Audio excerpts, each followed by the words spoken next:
Redes sociais, campanhas publicitárias, influencers, rios de dinheiro gasto em ações de marketing. Mas afinal, para quê? Quais os números que estão por detrás da análise de tudo isto? Neste episódio vou falar sobre algumas das principais métricas para avaliarmos a performance do nosso marketing, nomeadamente do custo de aquisição de clientes e lifetime value. Olá Business Lovers, o meu nome é Andrea Rocha, sou Business Coach e especialista em gestão e administração de negócios e este é o Business After Hours.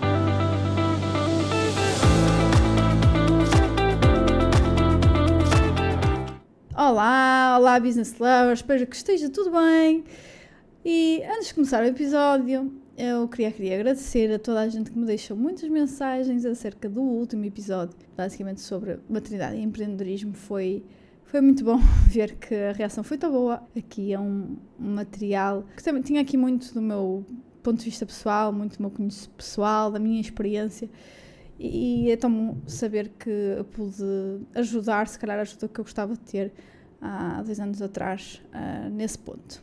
E pronto, posto isto, hoje trago aqui um episódio bem diferente. Hoje vamos falar mais ou menos de números, não é? Algo que eu gosto muito de falar, normalmente mais em termos financeiros, mas sim, é isto também que nos coloca dinheiro no bolso, é o nosso marketing, não é? Que atrai novos clientes ou novos potenciais clientes para a parte comercial fechar e por isso fazemos mais vendas e a partir daí nós conseguimos colocar a máquina a andar da forma certa.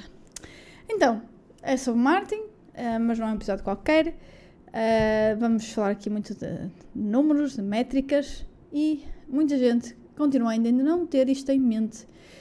Como marketing, muita gente às vezes diz, eu escolho marketing porque eu não gosto de números, para fugir aos números. Como assim?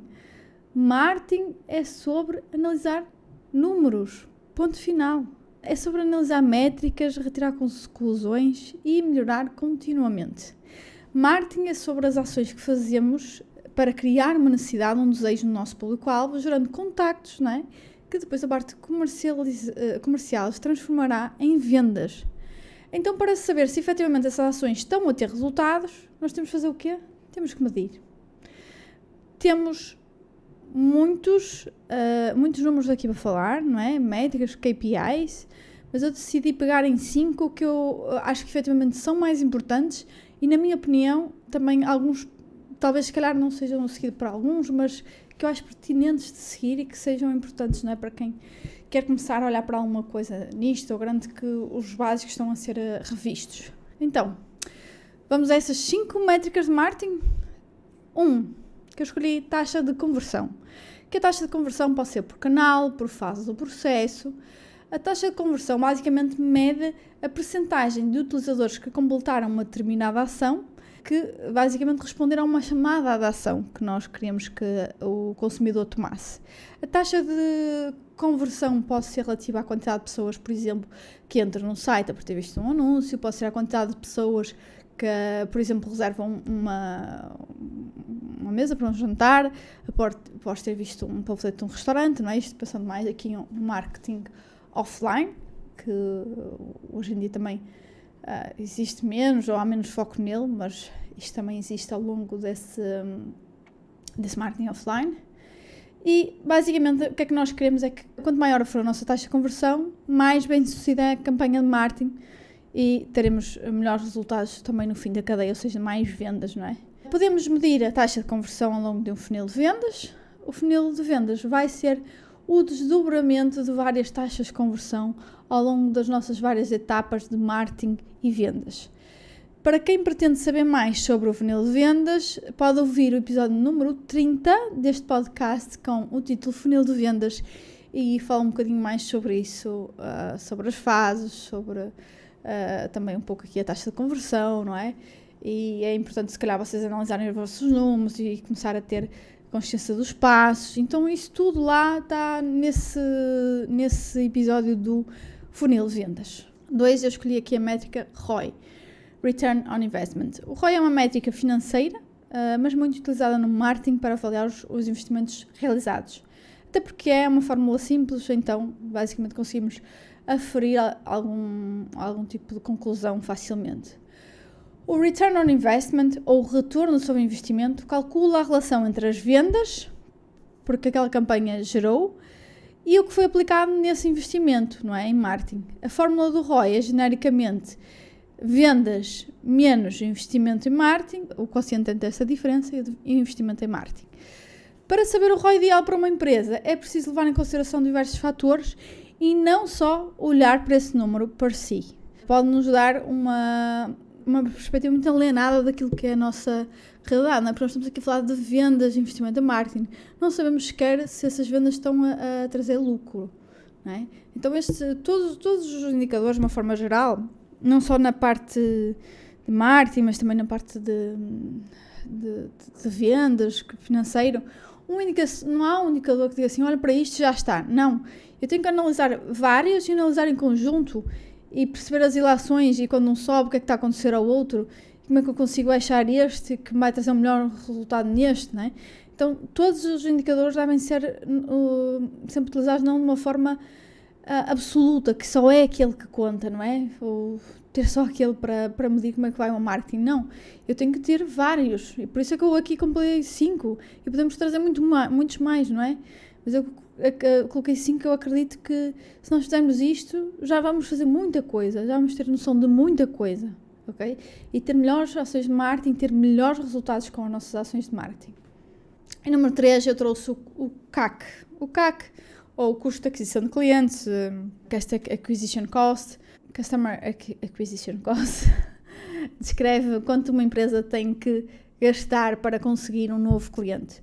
O CAC é calculado ao adicionar os custos associados à conversão de clientes potenciais a clientes efetivos e dividir esse valor pelo número de clientes adquiridos. Houve um aumento na popularidade do uso de marketing do CAC, à medida que os negócios se tornaram cada vez mais online, até porque nós conseguimos medir e rastrear muito mais, não é?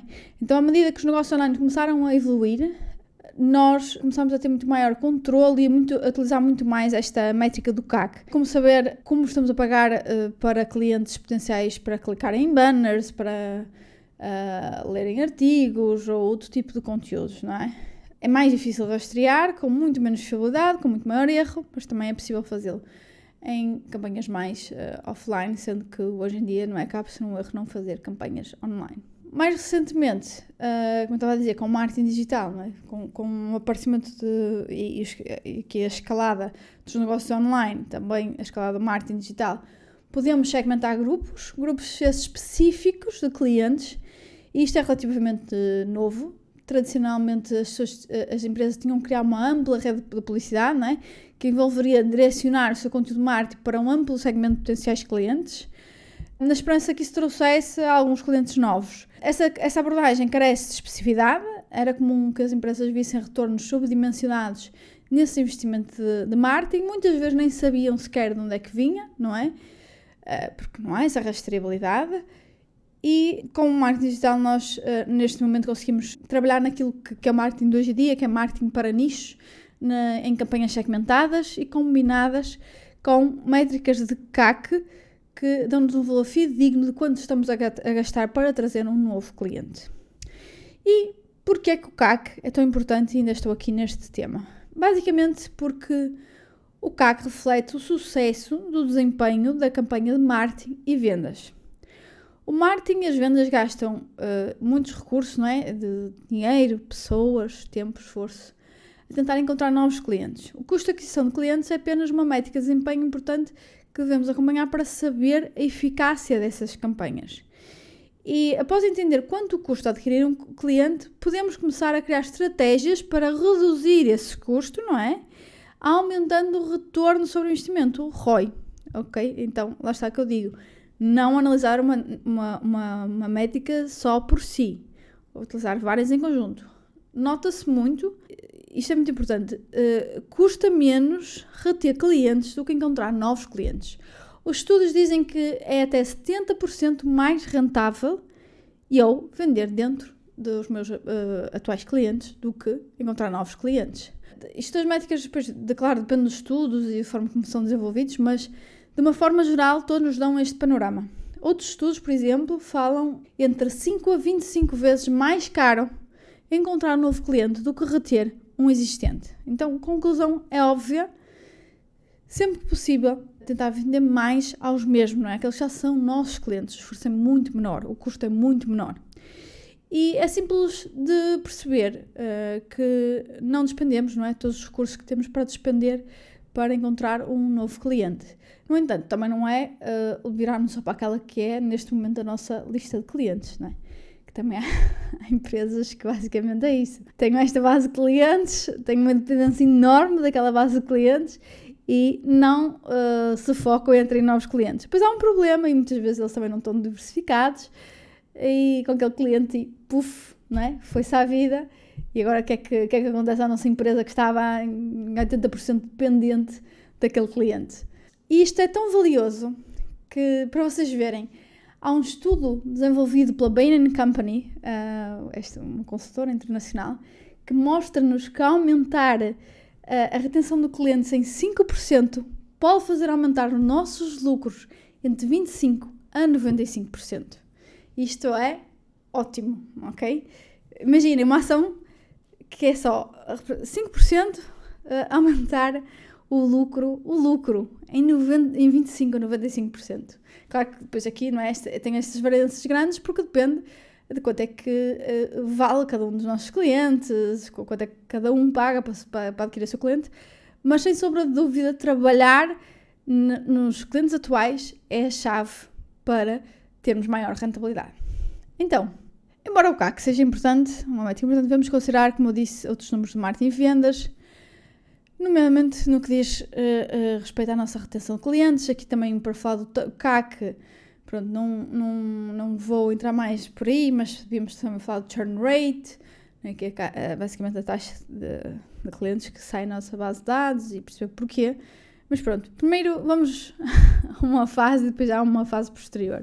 Para nós encontrarmos o custo de aquisição de clientes, assim, de uma forma básica, nós podemos, se não tivermos assim métricas melhores ou formas de rastrear melhor, não é? A métrica é a mesma, não é? Se não temos uma forma de rastrear melhor, nós podemos basicamente pegar todo o dinheiro investido em marketing e vendas num determinado período de tempo, dividimos pelo número de clientes que nos trouxe e basicamente encontramos o nosso CAC. Pronto, e agora, quarto, LTV, Lifetime Value. O que é? O Lifetime Value representa quanto valor de faturação um cliente representa num negócio ao longo da sua vida útil enquanto cliente. O foco deste indicador está na retenção dos clientes, e como nós vimos anteriormente, não é? Isto está tudo encadeado. Também chamado por vezes de Customer Lifetime Value, CLV ou CLTV, é uma métrica crítica para uma empresa tentar gerir aqui entre o custo de aquisição de novos clientes e o valor que eles trazem ao longo do tempo. Então, estas em conjunto fazem todo sentido. Ao cruzarmos o Lifetime Value com os outros dados como o CAC, saberemos se o valor gasto para adquirir um consumidor, um novo cliente, compensa o tempo e o lucro que ele gera para a empresa. O Lifetime Value ajuda inclusive a calcular o retorno sobre o investimento das campanhas de marketing, as nossas ações de marketing. Ainda mais, conseguimos perceber quais os clientes mais leais e termos campanhas específicas para esses. Para calcularmos o Lifetime Value, temos que conhecer e monitorizar 3 indicadores: ticket médio ou receita média, média do número de compras de um cliente num ano e tempo médio de vida útil de um cliente. Caso isto esteja a soar estranho aqui, número de compras, o ticket médio, eu penso que eu falo mais sobre isto no episódio número 9, 4 formas para aumentar as vendas. Eu penso que desdobra aqui um bocadinho, falar um bocadinho mais destes termos aqui que eu estou a falar. Depois, o LTV então é composto basicamente a fórmula, nós multiplicamos o ticket médio da compra vezes o número de vezes que o cliente efetua uma compra num ano vezes a média do tempo de vida útil de um cliente. Imaginemos se os nossos clientes em média permanecem 2 anos, aqui colocaríamos 2. Se ele normalmente compra de nós num ano 4 vezes, nós colocamos 4. Imaginamos que o ticket médio da compra é sei lá, 50 euros, não é? Então, nós teríamos aqui 50 vezes 4 vezes 2 e daria-nos o LTV. Não vou estar aqui agora a fazer as contas de cabeça, está bem?